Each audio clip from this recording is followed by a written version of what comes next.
Hindi club में फिर से आपका एक बार स्वागत है। ये वीडियो विशेष रूप से माध्यमिक और उच्च माध्यमिक से संबंधित है। आज इस वीडियो में हम चर्चा करेंगे माध्यमिक और उच्च माध्यमिक यानी 9 to 12 के बारे में, छठा चरण और सातवें चरण के बारे में, एस्टेट 2019 के बारे में भी। ये न्यूज़पेपर कटिंग हिंदुस्तान न्यूज़पेपर का है, आज का है यानी 20 जुलाई 2022 का पटना का संस्करण है और शायद इसका पेज नंबर 8 है यानी पेज नंबर 8 है।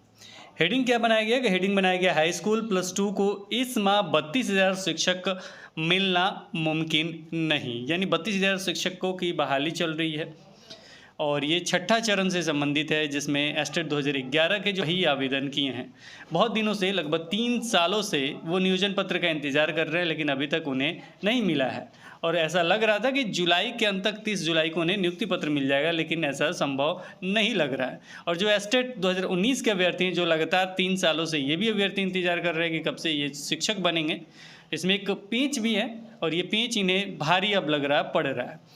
पेंच क्या है कि मेरिट नॉन मेरिट का है और ये दोनों अपना पक्ष रखते हैं और जहाँ तक पक्ष के बारे में हम नहीं कहेंगे कि क्या कुछ होगा, लेकिन दोनों पक्ष अपना रखते हैं अपना कार्य करवाने के लिए। इसी बीच एस्टेट 2019 के बाद 22 की भी चर्चा होने लगी थी कि उनका एग्ज़ाम होगा। फिलहाल दोनों पक्ष अभी बिखरे हुए हैं, अपना अपना मांग रखते हैं, अपनी अपनी बातों को रखते हैं और अपने स्तर से छोटा बहुत काम करते रहते हैं। फिलहाल इनके लिए बहुत ही दुखद समाचार है एस्टेट 2019 के अभ्यर्थियों के लिए, क्योंकि उनका जो बहाली प्रक्रिया जो था कि ऐसा लग रहा था हो जाएगा, वो अब संभव नहीं होता दिख रहा है। और ये हम नहीं कर रहे हैं, आपके सामने लिखा हुआ मुश्किल जो इसका सब हेडिंग है, संघ नगर निकाय नियोजन इकाइयों में योग्य अभ्यर्थियों के चयन और मेधा सूची के अनुमोदन की प्रक्रिया ही पूरी नहीं हुई है। इसके पहले के वीडियो में भी हमने बताया था कि वहाँ दिक्कत होगा, परेशानी होगा और यहाँ आप देख भी सकते हैं, लिखा भी गया है मुश्किल अधिसंख्य नगर निकाय नियोजन इकाइयों में योग्य अभ्यर्थियों के चयन और मेधा सूची के अनुमोदन की प्रक्रिया ही पूरी नहीं हुई है। और ये पहले हमने बताया था कि छपरा वगैरह में दिक्कत हो रहा है, परेशानी हो रहा है। वही जहाँ लग रहा था कि 1 to 8 की बहाली प्रक्रिया स्टार्ट नहीं होगा और तो वो स्टार्ट हो रहा है, रन हो रहा है, क्योंकि वहाँ एकजुटता है, एकजुट होकर कार्य कर रहे हैं। जो भी मांग होता है वो नोटिफिकेशन का मुख्य रूप से रहता है, उसके बाद अपना पर्सनल मांग चलते रहता है, लेकिन नोटिफिकेशन मुख्य मुद्दा होता है। जब भी दिक्कत होता है कि तुरंत उसके लिए कार्य करना स्टार्ट करवा देते हैं। लेकिन आपको ये सोचना चाहिए कि अगर आप एकजुट होते हैं, कम से कम बहाली प्रक्रिया को स्टार्ट हो जाएगा। ये भी डिमांड हो सकता है जब तक एस्टेट 2019 के जब तक टोटल अभ्यर्थियों का शिक्षक नियोजन नहीं हो जाता है तब तक ये प्रक्रिया चलती रहे। जितना रिक्ति उतना में निश्चित रूप से संभव हो सकता है, लेकिन फिलहाल ऐसा कुछ भी नहीं है और आप भी घर में बैठे हुए इंतज़ार करते रहिए और जिनका मांग है वो बाहर निकल के अपना मांग रख ही रहे हैं, तो फिलहाल ये लंबा ही खींचेगा। फिलहाल इसको पूरा पढ़ लेते हैं, क्या कुछ लिखा गया है ये आपको जानना भी चाहिए। राज्य सरकार के माध्यमिक उच्च माध्यमिक विद्यालयों में इस माह के आखिरी तक करीब 32,700 रिक्त पदों पर शिक्षक मिलना मुमकिन नहीं होगा। ताज़ा हाल यह है कि अधिसंख्य नगर निकाय नियोजन इकाइयों में योग्य अभ्यर्थियों के चयन और मेधा सूची के अनुमोदन की प्रक्रिया ही पूरी नहीं हुई है। वहीं कई जिला परिषद नियोजन इकाइयों का भी यही हाल है। ऐसे में 30 जुलाई को सभी रिक्त पदों पर योग्य अभ्यर्थियों को नियुक्ति पत्र बांटे जाने की शिक्षा विभाग की मंशा पूरी नहीं होती दिख रही। हालांकि शिक्षा मंत्री विजय कुमार चौधरी ने कहा कि वे इस मामले की शीघ्र ही समीक्षा करेंगे और यथासंभव नियोजन की प्रक्रिया पूरी कराने की कोशिश करेंगे। शिक्षा मंत्री का कहनाम है और ये कहनाम चल ही रहा है, देखिए कब तक ये चलता है। फिलहाल आगे लिखा गया है, पिछले माह 9 जून को शिक्षा विभाग ने जुलाई 2019 अर्थात 3 साल से चल रही नियोजन प्रक्रिया को पूर्ण करने के लिए नियुक्ति पत्र वितरण तक का कार्यक्रम घोषित किया था, लेकिन राज्य के तमाम शहरी निकायों का कार्यकाल पूरा हो चुका है। यहाँ प्रशासक की नियुक्ति नगर विकास विभाग की ओर से की जानी है। प्रशासक नहीं होने से न तो मेगा हो सकी है और न ही ज़्यादातर नियोजन इकाइयों में अब काउंसलिंग तथा नियुक्ति पत्र वितरण का कार्य ही संपादित हो सकेगा। वहीं बक्सर, गोपालगंज, लखीसराय, छपरा भी इंक्लूड कर लीजिए समेत कई जिला परिषद में मुख्य कार्यपालक पदाधिकारी नहीं होने से वहां नियुक्ति प्रक्रिया को पूरी करने में पेंच फंसी है। मामले को गंभीरता को देखते हुए शिक्षा विभाग ने अपर मुख्य सचिव दीपक कुमार सिंह ने मंगलवार की छठे चरण उच्च माध्यमिक नियोजन की समीक्षा की।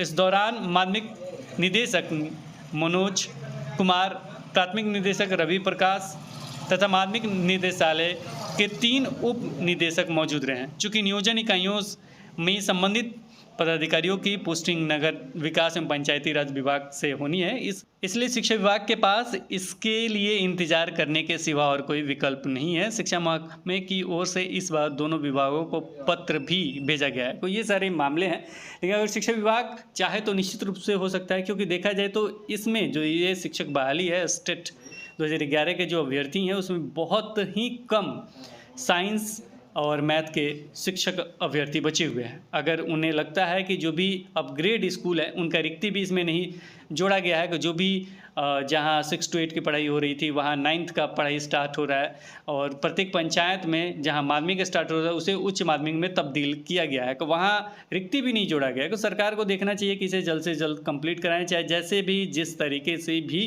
करा सकें, नहीं तो सारा रिक्ति जोड़ते हुए सभी अभ्यर्थियों को मौका दे दें तो निश्चित रूप से एक प्रक्रिया स्टार्ट हो जाएगा और समय भी मिल जाएगा, क्योंकि आवेदन वगैरह का हो जाएगा। लेकिन ऐसा कुछ है नहीं, लंबा टल रहा है, और सरकार भी लंबा इसलिए टल रही ताकि एकजुटता नहीं, एकजुटता होता एक ट्विटर अभियान ही, घर बैठे ट्विटर अभियान कराया जा सकता था, वो भी हो जाता कि नोटिफिकेशन स्टेट 2019 का निकले, इससे संबंधित कार्य हो। इसके लिए वैसे मेरे पास आया है ट्विटर के लिए एक हैशटैग वगैरह लिख के किसी अभ्यर्थी ने भेजा है, लेकिन इसके लिए आपको आगे आना होगा, कार्य करना होगा, तभी आपका बहाली प्रक्रिया संभव हो सकता है। फिलहाल ऐसा तो नहीं दिख रहा है, क्योंकि ये लंबा ही खींच रहा है। यहाँ देखेंगे तो यहाँ कुछ और हेडिंग बनाया गया है, उसे पढ़ लेते हैं। 3 साल से चल रही चयन प्रक्रिया में 30 जुलाई को चयनित को मिलना है प्रमाण पत्र। नगर विकास एवं पंचायती राज विभाग से सहयोग के लिए शिक्षा मंत्री स्तर से हस्तक्षेप संभव, ऐसा वो करेंगे शिक्षा मंत्री को, निश्चित रूप से कुछ और मतलब अच्छे तरीके से बहाली संभव हो सकेगा। फिलहाल आगे और लिखा गया और लंबा चलेगा छठा चरण। हालिया स्थिति को देखते हुए छठे चरण की कार्रवाई किसी भी कीमत पर 30 जुलाई को पूर्ण होती नहीं दिख रही। क्लियर लिखा है, किसी भी कीमत पे। अब खुद ही सोच सकते हैं, जब छठा चरण पूरा नहीं होगा तो 7वां चरण कैसे स्टार्ट होगा। हमेशा आप कहते हैं कि 7वें चरण के बारे में अपडेट बताइए कि क्या निगेटिव बताया जाए, वही निगेटिव लिखा हुआ है सामने है। ऐसे में एक और नियोजन शेड्यूल जारी करना विभाग की मजबूरी होगी। नियोजन शेड्यूल जारी करने की बातचीत चल रही है, यानी फिर से एक लंबा समय फिर से दिया जाए और उसके लिए कार्य किया जाए। यही तो हो रहा है। ऐसा लगता था कि फरवरी में स्टार्ट हो जाएगा, फरवरी के बाद मार्च में, लेकिन ऐसा नहीं हुआ। वैसे काउंसलिंग के बाद ही असल में पता चल पाएगा कि कितने अभ्यर्थी अंतिम रूप से चयनित हुए और कितने को 30 जुलाई को नियुक्ति पत्र मिलेगा। तकनीकी कारणों के अलावा यह भी खास है कि आरक्षित श्रेणी और विज्ञान विषयों में भी बड़ी संख्या में पदों खाली रह जाने के आसार है। निश्चित रूप से ये आसार रहेगा ही। और जो छठा चरण का जो नियोजन का कार्यक्रम है वो देख सकते हैं अभी फिलहाल क्या क्या होना था। घोषित कार्यक्रम के मुताबिक 22 जुलाई तक सभी नियोजन इकाइयों द्वारा अनुमोदित अंतिम मेधा सूची विद्यालयवार विषयवार रिक्ति जिलों को NIC के वेबसाइट पर प्रकाशित कर देना है। 25 जुलाई को नगर निगम नियोजन इकाई द्वारा अनुमोदित में अंतिम मेधा सूची से रोस्टर बिंदु के अनुसार मेधा क्रम में अभ्यर्थियों की काउंसलिंग होगी। 26 जुलाई के जिला स्तर पर विभिन्न नगर निकाय नियोजन इकाई द्वारा अनुमोदित अंतिम मेधा सूची से रोस्टर बिंदु के अनुसार मेधा क्रम में अभ्यर्थियों की काउंसलिंग और चयन, जबकि 27 जुलाई को जिला स्तर पर जिला परिषद नियोजन इकाई द्वारा अनुमोदित मेधा सूची के अभ्यर्थियों की काउंसलिंग कार्रवाई पूर्ण की जाएगी। तीनों प्रकार के नियोजन इकाइयों द्वारा अंतिम रूप से चयनित अभ्यर्थियों को सहमति पत्र प्राप्त करते हुए 30 जुलाई को नियुक्ति पत्र दे दिए जाएंगे। ये था, और ये अभी भी किया जा सकता है। अगर शिक्षा मंत्री हस्तक्षेप करे तो उन्हें देखना चाहिए कि जो अपग्रेड किया गया है, मान लीजिए प्रत्येक पंचायत में उच्च माध्यमिक का व्यवस्था कराया जा रहा है, कि इस पर कुछ सोचना चाहिए कि वहाँ शिक्षक कैसे जाएंगे, क्योंकि पहले से भी जो रिक्ति है, जो 30,000 जो ये पहले 32,000 जो रिक्ति है पहले का ही, और उसके बाद भी बहुत ज़्यादा रिक्ति है, और साइंस के टीचर आपके पास मौजूद नहीं है, तो फिर वहाँ पे कैसे स्टार्ट होगा। साइंस के ही नहीं, बहुत सारे हिंदी वगैरह के भी बहुत सारे टीचर मौजूद नहीं है। स्टेट 2011 के जो अभ्यर्थी हैं उन्हें भी देख लीजिए, उनकी संख्या भी देख लीजिए, और कितना शिक्षक बनते हैं ये भी देख लीजिए। फिलहाल गवर्नमेंट को सोचना चाहिए, इस पर जल्द से जल्द कार्य करना चाहिए। फिलहाल इस वीडियो में इतना ही, फिर मिलेंगे एक नई वीडियो के साथ। तब तक देखते रहें, बने रहें हिंदी क्लब पे। धन्यवाद, बाय बाय।